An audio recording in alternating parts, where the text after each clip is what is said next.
تو جب میں اپنے حصے کی غلطی تسلیم کر لوں گا تو دوسروں کو بھی اپنے حصے کی غلطی تسلیم کرنے کی ترغیب ملے گی. اس طرح سے ایک اچھا ماحول پیدا ہوگا. اس طرح سے میں بھی دوسروں کو بتا رہا ہوں گا کہ ہاں میں اپنے اعمال کے لیے، اپنے کاموں کے لیے ذمہ دار ہوں، اور اسی طرح آپ بھی اپنے کاموں کے لیے، آپ بھی اپنے ایکشنز کے لیے ذمہ دار ہیں.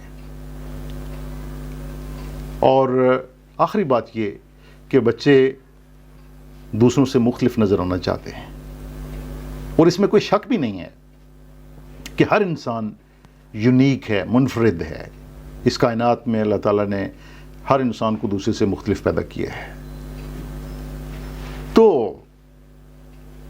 ان کے اندر بھی ایسا ہی ہوگا، مختلف صلاحیتیں ہوں گی.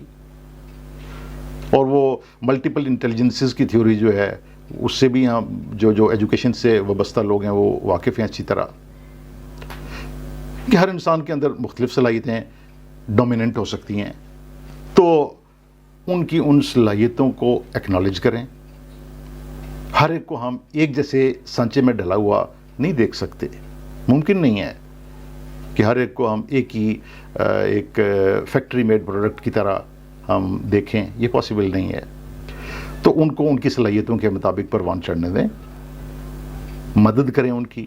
کون سی صلاحیت ان کے اندر ہے جس کا وہ اظہار کرنا چاہتے ہیں، اور اس کا اظہار کرنے میں ان کی مدد کیجیے.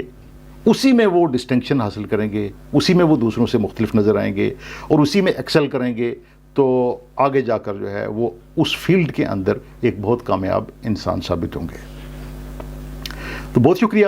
آج کے یہ چھوٹے چھوٹے ہم نے کچھ پوائنٹس اور ٹپس جو ہے وہ دیکھیں، انہیں ڈسکس کیا کہ ذمہ دارانہ رویہ کیا ہوتا ہے، ذمہ داری کی اہمیت مختلف معاشروں میں کیا ہے، اور وہ کون سے چھوٹے چھوٹے کام ہیں یا چھوٹی چھوٹی ٹپس ہیں جن سے ہم اپنے بچوں میں ذمہ داری کا احساس پیدا کر سکتے ہیں. ہم انشاءاللہ اس پہ سوالات بھی لیں گے، اور آپ اپنے سوالات جو ہیں وہ نیچے کمنٹس کی شکل میں لکھ دیجئے. انشاءاللہ ہم اس کا جواب دینے کی کوشش کریں گے. بہت شکریہ.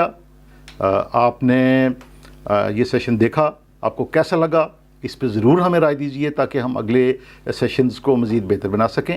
اور تعبیر شخصیت فورم کے پلیٹ فارم سے ہم یہ جو کام کر رہے ہیں اس کو مزید مضبوط بنانے کے لیے آپ ہمارے فیس بک گروپ کو بھی جوائن کیجئے. اس کا لنک بھی ہم یہاں دے دیں گے.